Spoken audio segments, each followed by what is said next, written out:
Hello everyone, कैसे हो आप सभी लोग। आई होप आप बहुत अच्छे होंगे और अच्छे से तैयारी भी चल रही होगी। सो आज हम करने वाले हैं मंथली एमसीक्यू सीरीज का part 9 for the month of October. अगर आपने इसका प्रीवियस वीडियो नहीं देखा है, आई बटन पे क्लिक कर सकते हैं। यहाँ पे आपको इसका लिंक मिल जाएगा और इसकी पीडीएफ आपको हमारे जो टेलीग्राम चैनल है उस पर अपलोड कर दी जाएगी। ठीक है, so let's begin with this session. पहला आपको क्वेश्चन है, Google LLC Adani enterprises limited through Adani Connect X and Bharti Airtel Limited have partnered to establish India's largest AI hub and data center campus in which city?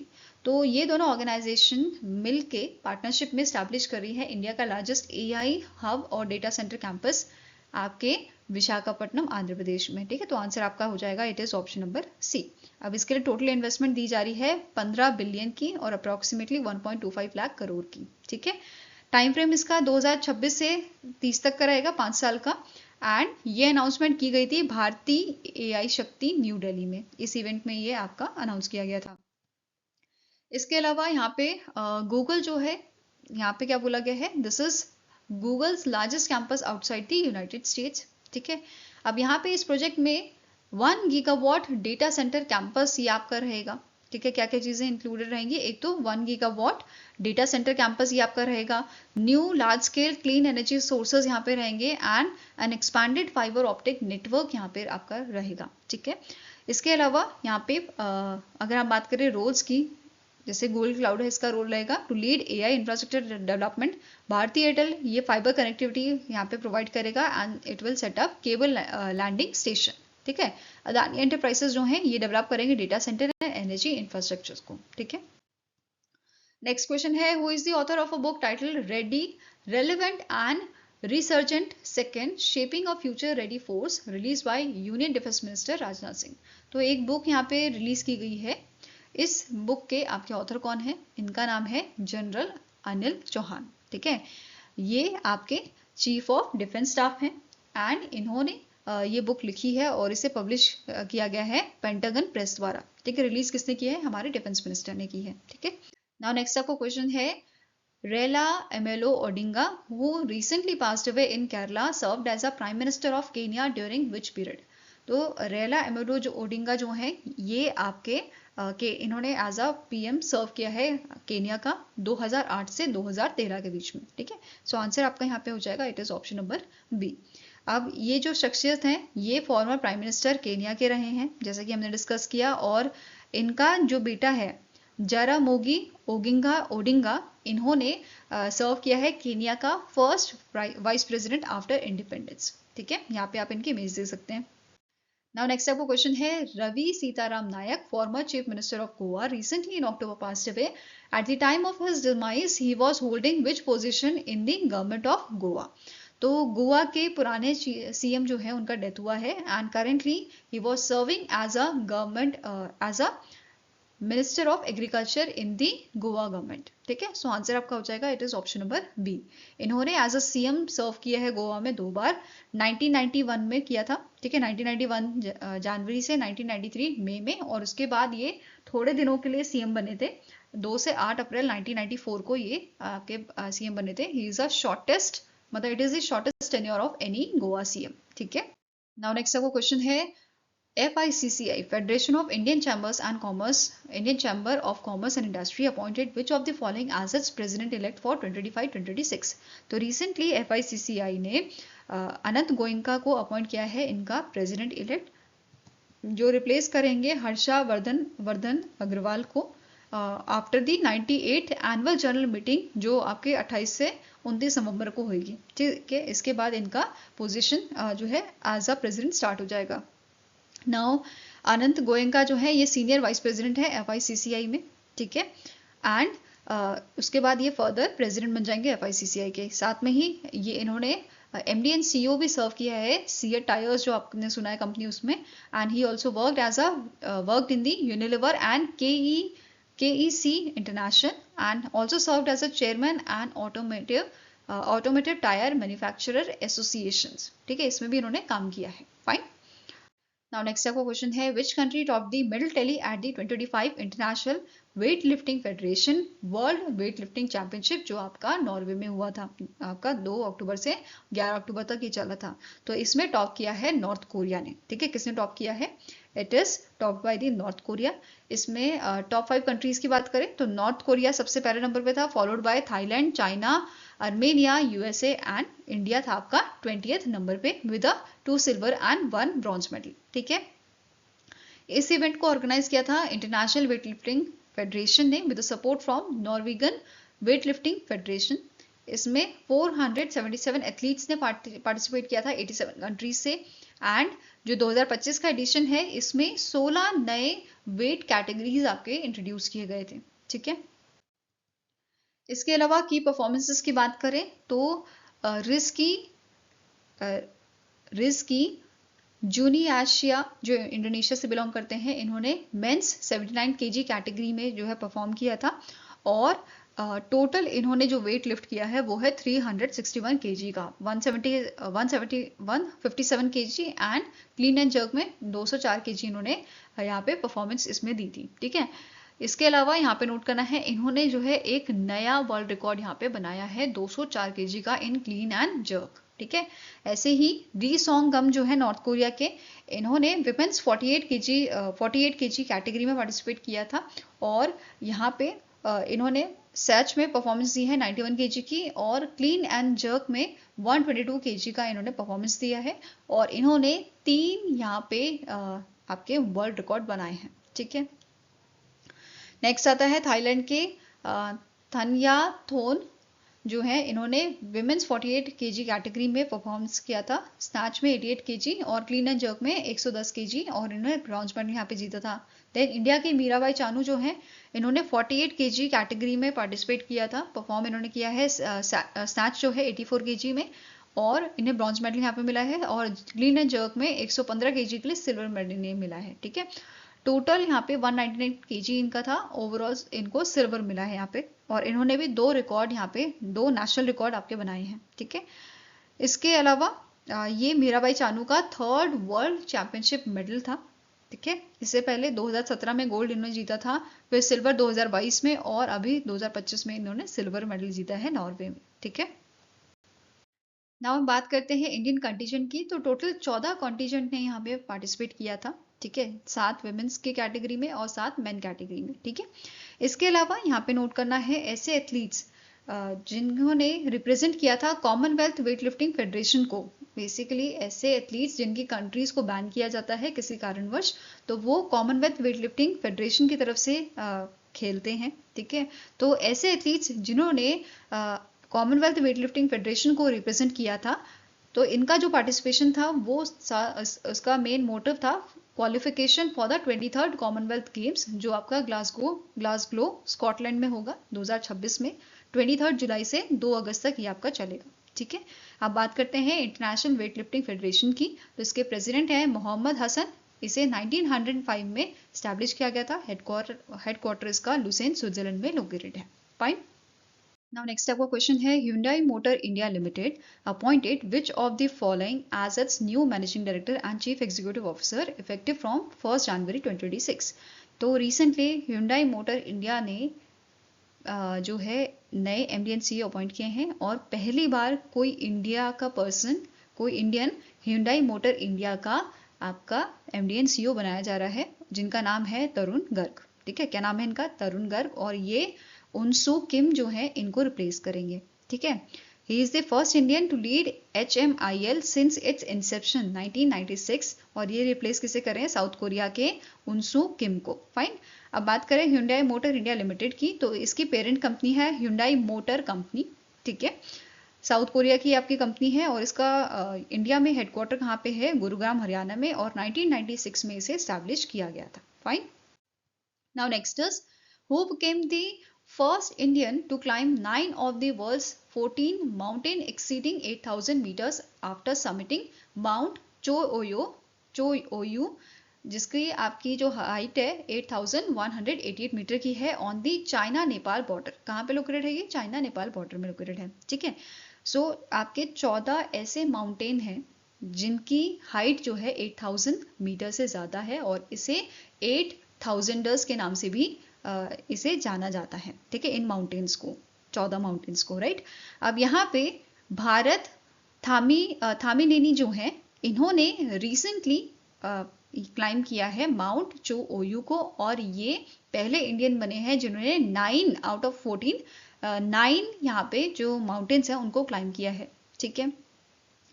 और जो recently इन्होंने mountain climb किया है, ये 6 highest mountain है world का। अगर बात की जाए पहला हाईएस्ट माउंटेन कौन सा है, तो आप सभी को पता है, इट इज माउंट एवरेस्ट, ठीक है। सेकेंड वाला कौन सा है वो मुझे कमेंट सेक्शन में बताओ आप, ठीक है।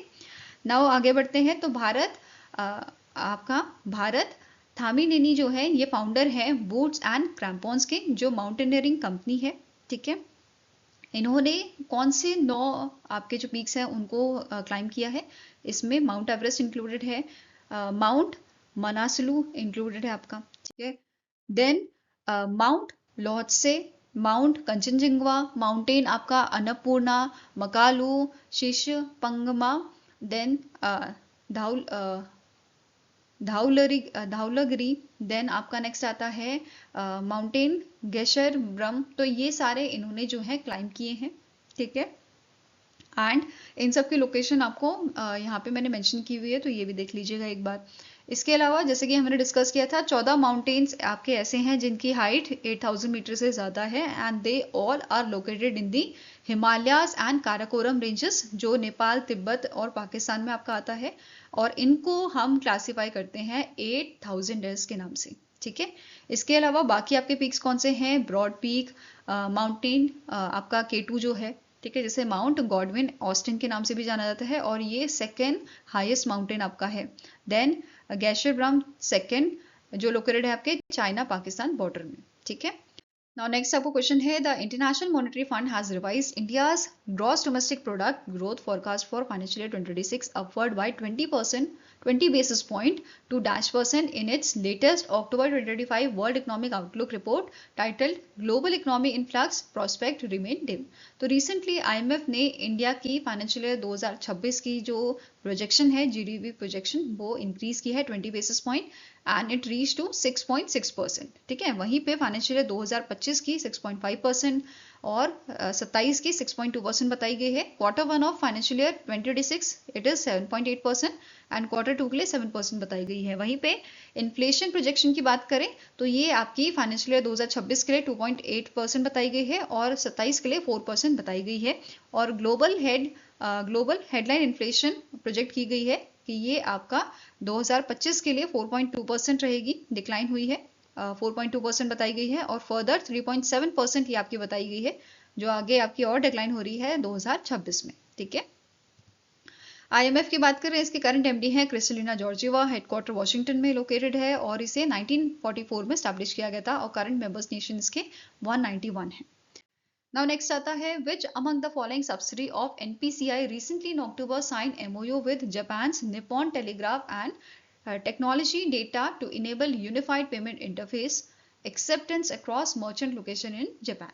तो रिसेंटली NPCI जो है इन्होंने अग्रीमेंट साइन किया है, इनकी एक सब्सिडी है जिसने अग्रीमेंट साइन किया है जापान की Nippon telegraph and technology data के साथ, ताकि जैसे फॉर एग्जांपल इंडिया का कोई पर्सन, अगर मतलब इंडिया का टूर कोई पर्सन जापान में जाता है, ठीक है, वहाँ घूमने जाता है, और वो डायरेक्टली अपना मतलब वहाँ का QR कोड स्कैन करके मर्चेंट का और पेमेंट कर दे। तो इन सब चीज़ों की फैसिलिटी प्रोवाइड करने के लिए NPCI की इंटरनेशनल पेमेंट लिमिटेड ने ये अग्रीमेंट साइन किया है जापान की Nippon telegraph and technology data के साथ। ये क्लियर हुआ, ठीक है। अब इसके अग्रीमेंट के सिग्नेटरीज आपके हैं रितेश शुक्ला, जो MD and CEO हैं NIPL के, एंड आपके मसानोरी कुरिहारा, जो हेड ऑफ पेमेंट सर्विसेज आपके हैं services sector at NTT data Japan. इनके बीच में अग्रीमेंट साइन हुआ था, और इस अग्रीमेंट के तहत NTT data Japan merchant network और CAFI सिस्टम यहाँ पे यूज किया जाएगा फॉर इनेबलिंग UPI पेमेंट, ठीक है। इसके अलावा एक और चीज कि रिसेंटली NPCI ने इनकी एक सब्सिडी लॉन्च की थी, टेक सब्सिडी, जिसका नाम क्या है, NPCI टेक सॉल्यूशन लिमिटेड। क्या नाम है, it is the tech subsidy of NPCI। NPCI tech solution limited, recently ही ये आपका न्यूज में था, ठीक है। नेक्स्ट आपका क्वेश्चन है, which of the following Indian naval ship participated in the inaugural edition of Indian navy Republic of Korea bilateral exercise, जो आपकी साउथ कोरिया में हुई थी, बुसान साउथ कोरिया में। सो कौन सा इंडियन नेवल शिप यहाँ पे आपका पार्टिसिपेट इसने किया था? तो it is option number C, INS Sahyadri जो है इसने पार्टिसिपेट किया था। ये शिवालिक क्लास से आपका बिलोंग करता है, ठीक है। और ये जो एक्सरसाइज थी ये 13 से 18 अक्टूबर को चली थी। एंड यहाँ पे South Korean ship Republic of Korea ship Gyeongnam भी आपका शामिल हुआ था इस एक्सरसाइज में, ठीक है। नेक्स्ट क्वेश्चन है, which country was recently in October elected to the United Nation human right council for 2026-2028 term. तो रिसेंटली कौन सी कंट्री जो है वो अनअपोज्ड इलेक्टेड हुई है United Nation human right council के 2026 से 28 टर्म के लिए? तो इट इज इंडिया। इंडिया को यहाँ पे सिलेक्ट किया गया है। 188 वोटर्स में से 177 वोट्स इंडिया को मिले हैं, ठीक है। और इंडिया को दोबारा से यहाँ पे इलेक्ट किया गया है। ये इंडिया का 7th टेन्योर रहेगा, ठीक है, 2026 से 28 तक का, जो 1 जनवरी को शुरू होगा, 31 दिसंबर 2028 तक चलेगा, ठीक है। अब ये जो इलेक्शन है ये आपका परफॉर्म हुआ था United nation general assembly elections for human right council membership का, जो न्यूयॉर्क में हुई थी। इसके अलावा जो आपका यूनाइटेड नेशन जनरल असेंबली है, इन्होंने 14 मेंबर्स यहाँ पे आपके इलेक्ट किए थे, ठीक है। 4 आपके अफ्रीकन स्टेट से थे, Angola, Egypt, Mauritius, South Africa. 4 Asia Pacific से थे, India, Iraq, Pakistan, Vietnam. 2 Eastern European state से थे, Estonia, Slovenia. 2 Latin America and Caribbean state से, Chile and Ecuador. 2 Western European and other state से थे, जैसे इटली और यूके, ठीक है। इसके अलावा जो आपका United Nation human right council है, ये आप इसकी मतलब डिस्ट्रीब्यूटेड रीजनली डिस्ट्रीब्यूटेड सीट्स होती हैं, ठीक है। जैसे अफ्रीकन स्टेट्स जो हैं इसमें 13 सीट हैं, एशिया पैसिफिक में 13 हैं, ईस्टर्न यूरोपियन स्टेट में 6, ऐसे लैटिन अमेरिका कैरिबियन में 8 हैं, और western European and other states में 7 होती हैं, ठीक है। अब यहाँ पे बात करते हैं इंडिया की। तो हमने बात की कि ये इंडिया का 7th टेन्योर है, ठीक है, 7th टर्म इंडिया का ये है। इससे पहले इंडिया कब सेलेक्ट किया गया है? 2006-7 के लिए, 2008 से लेके 10 के लिए, 2012 से 14, 2015 से आपका 17 के, देन 2019 से 21 और 22 से 24, और अब इसे फर्दर 2026 से 28 तक के लिए सेलेक्ट किया गया है, ठीक है। बात करते हैं स्टैटिक इन्फॉर्मेशन की। तो United Nation human right council जो है, इसके हाई कमिश्नर आपके हैं UN high commissioner for human right Volker Turk. Headquarter इसका जिनेवा, स्विट्जरलैंड में लोकेटेड है, और 2006 में से स्टैब्लिश किया गया था, ठीक है। नेक्स्ट आपको क्वेश्चन है, the ministry of labour and employment signed an MOU with which company to enhance access to flexible and technology-enabled livelihood opportunities through the National Career Service Portal? तो रिसेंटली आपका जो ministry of labour and employment है, इन्होंने agreement sign किया है जोमेटो के साथ, ठीक है, एनहांस करने के लिए flexible technology enabled livelihood opportunities, basically employment और बूस्ट करने के लिए, खासकर आपके गिग वर्कर्स के लिए, ठीक है। अब इस इनिशिएटिव के तहत जोमेटो जो है ये लिस्ट करेगा 2.5 lakh flexible livelihood opportunities every year. मतलब ये जो जॉब वैकेंसीज है वो आपकी लिस्ट करेगा NCS पोर्टल में, फाइन, ताकि ज्यादा से ज्यादा लोगों को यहाँ पे जॉब्स दी जा सके, अपॉर्चुनिटी दी जा सके। नाउ नेक्स्ट आपका क्वेश्चन है, the DRDO defence research and development organisation is upgrading which indigenous air to air missile to extend its range beyond 200 kilometres. तो DRDO ने रिसेंटली अपग्रेड किया है अस्त्रा मार्क 2 को। इसकी जो रेंज है बेसिकली वो एक्सटेंड की है, पहले 160 थी, अब 200 यहाँ पे एक्सटेंड करने की बात की गई है। और इंडियन यहाँ पे इनका प्लान है, इंडियन एयरफोर्स का प्लान है कि एक्वायर करेंगे 700 अस्त्रा मार्क 2 मिसाइल्स और इंटीग्रेट करेंगे इनको सुखोई SU-30 MKI में और LCA तेजस एयरक्राफ्ट में, ठीक है। इसके अलावा एक और न्यूज यहाँ पे थी कि इंडियन एयरफोर्स जो है, Indian air force and United kingdoms carrier strike group, इन्होंने कंडक्ट किया है joint aerial exercise over Indian ocean region, और ये आपकी परफॉर्म की गई थी after the C phase of a Konkan exercise, Konkan 25, right. Now next आपको question है, the Ministry of Mines recently reclassified which mineral as a major mineral by removing end user restriction under the Mines and Minerals Development and Regulation Act 1957. So recently ministry of mine ने reclassify किया है limestone को as a major mineral. पहले ये आपका minor था, now it is reclassified as a major mineral. और इस पे जो रेस्ट्रिक्शन लगे थे वो भी अब हट गए हैं। जैसे लीज होल्डर जो है वो अब फ्रीली सेल कर सकता है लाइमस्टोन को टू द सीमेंट और अदर इंडस्ट्रीज, ठीक है, for promoting ease of doing business and for boosting rural income, ठीक है। इसके अलावा जो existing minor mineral limestone lease holder हैं इनको रजिस्टर करना होगा इंडियन ब्यूरो ऑफ माइंस में, and they can continue paying royalty at current state specified rates until 31 March 2026। ये भी यहाँ पे इन्होंने मेंशन किया था। इसके अलावा जो एग्जिस्टिंग माइनिंग प्लान्स हैं which is approved by state government they will remain valid until 31 मार्च 2027। इसके अलावा यहाँ पे कोई पेनल्टी इंपोज नहीं की जाएगी for non filing of monthly annual returns to the IBM under Rule 45 of MCDR 2017 until 31st March 2026। ये भी यहाँ पे मेंशन किया गया था। Provided leases continue submitting returns to the state government। Then जो Ministry of Mine है इन्होंने clarify किया है that जो pending limestone application है with a letter of intent or completed auction before 10 October 2025 they will be granted lease under the existing state rules within 2 years, ठीक है, with application without an letter of intent will lapse, ठीक है। Next आता है classification की बात करें तो यहाँ पे जो मिनरल्स का क्लासिफिकेशन है दो टाइप में किया जाता है, एक मेजर और एक माइनर, ठीक है। मेजर मिनरल्स जो हैं आपके they are listed in the schedule 1 जिसमें आपका तीन टाइप आ जाते हैं, fuel mineral, metallic mineral and non metallic mineral. Fuel वाले में कोल, लिग्नाइट, पेट्रोलियम ये सारे आ गए। मेटालिक में आपका bauxite, than copper, gold.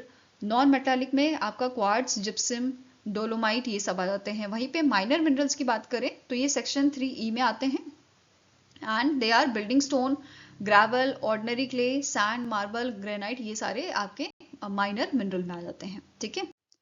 Now next आपका यहाँ पे न्यूज़ है 238th मीटिंग रिसेंटली हुआ था सेंट्रल बोर्ड ऑफ ट्रस्टीज का, ठीक है, EPF का, एम्प्लॉयज प्रोविडेंट फंड का, ठीक है। इसका वेन्यू आपका था न्यू दिल्ली में and it is chair by the union minister Mansukh Mandaviya, ठीक है। यहाँ पे कुछ आपके स्टेप्स लिए गए थे, जैसे जो CBT है जो सेंट्रल बोर्ड ऑफ ट्रस्टीज है इन्होंने अप्रूव किया है consolidation of 13 provision, partial withdrawal provision जो आपके थे उनको अब बेसिकली 3 कैटेगरीज में आपका स्ट्रीमलाइन कर दिया गया है, ठीक है। मतलब कि सिंप्लीफाई कर दिया गया है आपका पार्शियल विड्रॉल के प्रोविजंस को। फाइन, नाउ अब यहाँ पे 13 की जगह 3 आपकी कैटेगरीज रहेंगी। एसेंशियल नीड जिसमें इलनेस, एजुकेशन, मैरिज कवर्ड है, हाउसिंग नीड हो गया और स्पेशल सर्कमस्टांसेस हो गए, ठीक है। दूसरा पॉइंट यहाँ पे क्या कह रहा है, जो विड्रॉल लिमिट है यहाँ पे भी थोड़े चेंजेस किए गए हैं। नाउ जो मेंबर्स हैं इसके they can withdrawal up to 100% of the eligible balance in their PF account, provident fund account, including both employee and employer contribution, ठीक है। नाउ इसके अलावा एक स्पेशल केस यहाँ पे है क्या कि under special circumstances withdrawals can be made without providing a reason, तो ये भी आपको नोट करना है। साथ में ही जो CBT है जो सेंट्रल बोर्ड ऑफ ट्रस्टीज है इन्होंने लिमिट जो है वो बढ़ाई है, जैसे एजुकेशन विड्रॉल की लिमिट अप टू 10 टाइम्स कर दी है और मैरिज विड्रॉल की अप टू 5 टाइम्स कर दी है। जो पहले इनकी कंबाइंड लिमिट सिर्फ 3 विड्रॉल होती थी, अब ये 15 हो गई है कंबाइंड, ठीक है। इसके साथ ही सर्विस रिक्वायरमेंट की बात करें तो जो मिनिमम सर्विस पीरियड है फॉर अ पार्शियल विड्रॉल ये भी यूनिफॉर्मली आपका रिड्यूस कर दिया गया है टू दी 12 मंथ्स, ठीक है। इसके अलावा जो मेंबर हैं they must maintain at least 25% of their EPF corpus to ensure retirement security, तो ये चीज़ भी मेंशन की गई है। ऑटो सेटलमेंट एंड टाइमलाइंस यहाँ पे मेंशन किया गया है। जैसे ऑटो सेटलमेंट जो है आपका 100% पार्शियल विड्रॉल क्लेम जो है it will be settled automatically, ये मेंशन किया गया था। इसके अलावा प्री मैच्योर EPF सेटलमेंट जो है इसे एक्सटेंड कर दिया गया है from 2 to 12 months and final pension withdrawal जो है इसे भी 2 से 36 मंथ तक आपका एक्सटेंड कर दिया गया है, ठीक है। इसके अलावा आपको नोट करना है और भी चीजें यहाँ पे जो है इनिशिएटिव लिए गए थे, जैसे यहाँ पे MOU साइन हुआ है EPFO and India post payment bank के बीच में door step digital life certificate services के लिए, और इसका कॉस्ट आपका 50 रुपए पर सर्टिफिकेट रहेगा, ठीक है।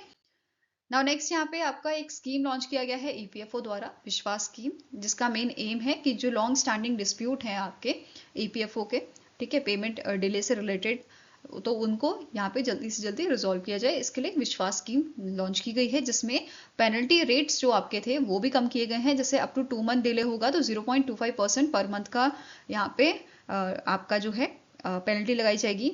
4 मंथ डिले होगा तो 0.50% पर मंथ की, और मैक्सिमम कैप रखा गया है 1% पर मंथ का, ठीक है। स्कीम की ड्यूरेशन 6 मंथ की रहेगी और इसे फर्दर 6 मंथ के लिए आप एक्सटेंड भी कर सकते हो। इसके अलावा जो पेंडिंग केसेस है it will be automatically closed upon compliance, ये भी मेंशन किया गया था, ठीक है।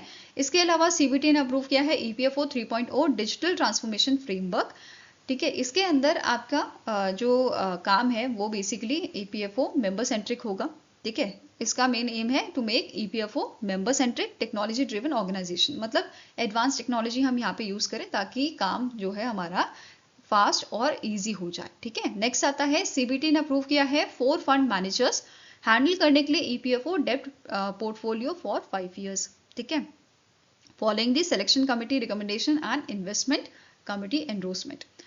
नाउ स्टैटिक इन्फॉर्मेशन भी कवर कर लेते हैं ईपीएफओ की। इसके सेंट्रल प्रोविडेंट फंड कमिश्नर है रमेश कृष्णमूर्ति, हेडक्वार्टर न्यू दिल्ली में लोकेटेड है और इसे 1952 में स्टैब्लिश किया गया था, ठीक है। नेक्स्ट आता है सीबीटी ने अप्रूव किया है revamped electronic challan come return under the centralised information technology enabled system project, modernise करने के लिए ईपीएफओ डिजिटल इकोसिस्टम, ठीक है। इसके अलावा यहाँ पे आपका री इंजीनियर्ड यूजर मैनेजमेंट मॉड्यूल जो है वो लाया गया है एनहांस करने के लिए security authentication and user interface for EPFO staff, ठीक है। It enables new office setup digitally with in a system. Next है आपका ई ऑफिस अपग्रेड, यहाँ पे अपग्रेडेड वर्जन आपका लॉन्च किया गया है, वर्जन 6 to 7, बूस्ट करने के लिए work flow automation and document tracking, ठीक है। नेक्स्ट आता है सीबीटी ने इनॉग्रेट किया था आपका initiative smart performance appraisal report recording online window, sparrow नाम से एक यहाँ पे इन्होंने इनिशिएटिव आपका लाया है। A more efficient transparent and paperless system for managing annual performance appraisal report of EPFO officer and staff. नाम आप ये तो आप इजीली समझ गए होंगे, अप्रेजल के लिए है, ठीक है। Now next आपका क्वेश्चन है the EPFO that is Employees Provident Fund Organization signed an MOU with which bank to provide doorstep digital life certificate services to EPS 95 pensioners। तो इनमें से कौन सा बैंक है जिसके साथ EPFO ने अग्रीमेंट साइन किया है, MOU साइन किया है, ताकि डोर स्टेप में digital life certificate services provide की जा सके पेंशनर्स को, ठीक है। So answer here is option number B, that is India post payment bank के साथ इनकी यह अग्रीमेंट हुई है, ठीक है। अब स्टैटिक इन्फॉर्मेशन कवर करते हैं। इंडिया पोस्ट पेमेंट बैंक के एमडी एंड सीईओ हैं आर विश्वेश्वरन, हेडक्वार्टर इसका लोकेटेड है न्यू दिल्ली में एंड इसकी शुरुआत 2017 में की गई थी। Now next आपका क्वेश्चन है the government of India extended the tenure of 16th Finance Commission by 1 month. What is the new deadline for submission of its report? तो गवर्नमेंट ऑफ इंडिया ने एक्सटेंड किया है टेन्योर 16th फाइनेंस कमीशन का bye 1 month. पहले जो submission होना था वो आपका 31 अक्टूबर को होना था, ठीक है, 31 अक्टूबर 2025 को होना था। अब ये आपको एक्सटेंड कर दिया गया है बाय 1 मंथ। सो ये आपका 30 नवंबर 2025 को सबमिट किया जाएगा, ठीक है। ये इसकी 1 मंथ की डेडलाइन एक्सटेंड हुई है। इसके अलावा बात करते हैं 16 फाइनेंस कमीशन की। तो इसके बेसिकली जो फाइनेंस कमीशन है, ठीक है, ये इसकी शुरुआत कब हुई थी? 31 दिसंबर 2023 को हुई थी। मेन ऑब्जेक्टिव क्या होता है इसका कि ये रिकमेंड करे कि कैसे हम टैक्सेस को डिस्ट्रीब्यूट करें between centre and state government, ठीक है। इसका कवरेज आपका 1 अप्रैल 2026 से 31 मार्च 2031 का है। इसके कारण चेयरमैन आपके हैं 16 फाइनेंस कमीशन के चेयरमैन है अरविंद पनाग्रिया, जो फॉर्मर वाइस चेयरमैन आपके थे नीति आयोग के, ठीक है। इसके फुल मेंबर आपके हैं एनी जॉर्ज मैथ्यू, ठीक है, एंड दूसरे हैं मनोज पांडा जो इकोनॉमिस्ट हैं, एंड एनी जॉर्ज मैथ्यू आपके रिटायर्ड ब्यूरोक्रेट हैं, ठीक है। पार्ट टाइम मेंबर्स इसके हैं सौम्या कांति घोष, देन टी रविशंकर जो डेप्यूटी गवर्नर आरबीआई के हैं, ठीक है। तो ये पार्ट टाइम मेंबर्स इसके हैं। सेक्रेटरी इसका आपका है Ritwik Ranjanam Pandey, joint secretaries Rahul Jain and K Mishra हैं, इकोनॉमिक एडवाइजर डॉक्टर प्रशांत के पांडा हैं। एंड अगर बात करें 15 फाइनेंस कमीशन की तो इसके आपके चेयरमैन कौन थे? एनके सिंह थे, ठीक है। Now next is, which country won the 13th edition of Sultan of Johor Cup, which is men's junior hockey आपका जो टूर्नामेंट हुआ था, कहाँ पे हुआ था? मलेशिया में हुआ था, जौहर बाहरू मलेशिया में, इन मंथ ऑफ अक्टूबर। ठीक है, अब यहाँ पे कौन सी कंट्री ने 13वां एडिशन जीता है सुल्तान ऑफ जौहर का? It was won by the Australia, और ऑस्ट्रेलिया ने इंडिया को डिफीट किया था फाइनल में। ठीक है, इंडिया रनर अप रहा था with the silver medal, and आपका सेकंड रनर अप रहा था ग्रेट ब्रिटेन। ठीक है, इंडिया ने सिल्वर जो है हासिल किया है 2012 में, 15 में, 18 में, 19 में, और इस बार 2025 में भी इंडिया को सिल्वर मिला है। ठीक है, इसके अलावा ड्यूरेशन की बात करें तो 13th एडिशन 11 से 18 अक्टूबर 2025 तक चला था। इसमें 6 टीमों ने पार्टिसिपेट किया था, India, great Britain, New Zealand, Pakistan, Australia and Malaysia ने। ठीक है, नाउ मैक्सिमम टाइटल किसने जीते हैं इस जौहर कप के? तो it is won by great Britain, जिसे 4 टाइटल मिले हैं, एंड इंडिया जो है सेकेंड नंबर पे आता है विद 3 टाइटल, जो 2013, 14 और 2022 में हमने जीते थे। ठीक है, नाउ नेक्स्ट आपको क्वेश्चन है, who became the Japan's first female prime minister after being elected as a president of liberal democratic party? तो इनमें से कौन सी पर्सनालिटी है जो फर्स्ट फीमेल प्राइम मिनिस्टर बनी है जापान की? इनका नाम है साने तकायाची। ठीक है, साने तकायाची ये फर्स्ट फीमेल प्राइम मिनिस्टर बनी है जापान की, and she become 104th prime minister of Japan. यहाँ पे आप इनकी इमेज देख सकते हैं, और इन्होंने शिगेरू इशिबा जो है उनको सक्सीड किया है। Now next is, who became the first Indian to be appointed as a chair of World Intellectual Property Organization, that is WIPO Advisory Board of Judges for 2025-2027 term? तो इनमें से कौन सी आपकी पर्सनालिटी है? और इंडिया के पहले ये शख्स बने हैं जो अपॉइंट किए गए हैं chair of WIPO advisory board of जजेस। इनका नाम है जस्टिस प्रतिभा एम सिंह। ठीक है, ये आपकी हाई कोर्ट जज हैं दिल्ली की। ठीक है, दिल्ली हाई कोर्ट में ये आपकी जज हैं। इसके अलावा यहाँ पे बात करें WIPO एडवाइजरी बोर्ड ऑफ जजेस की, तो इसमें Panama, China, Kazakhstan, Egypt, France, Canada, Tanzania, Luxembourg and south Korea के जजेस जो हैं, मतलब वो इसके मेंबर हैं। ठीक है, ये बोर्ड वर्क करता है on a global collaboration among जजेस dealing with intellectual property issues. Fine, now जो ये मतलब जो जस्टिस प्रतिभा एम सिंह है, ये करंटली सर्व कर रही हैं को chair WHO working group of regulatory consideration for AI in health की। ठीक है, इसके अलावा इनका अपॉइंटमेंट किया गया है, तो इनका जो फोकस एरिया रहेगा under her leadership, it will be your advance AI and digital IP law, promoting international judicial corporation, encouraging women's participation in IP and expanding WIPO Lex Judgments Database। ठीक है, तो इन पे ये फोकस रहेगा इनका। इसके अलावा अब बात करें अवार्ड्स की, तो जो प्रतिभा जी हैं, इन्हें 2012 में Asia women in business law award मिला था, best women IP litigator in Asia. ठीक है, देन 2021-22 में she was named among the 50 most influential people in IP। ठीक है, देन 2022 में ये फर्स्ट इंडियन जज बनी थी to be elected as a honorary fellow of Hughes Hall University of Cambridge England. ठीक है, अब बात करते हैं स्टैटिक इन्फॉर्मेशन की।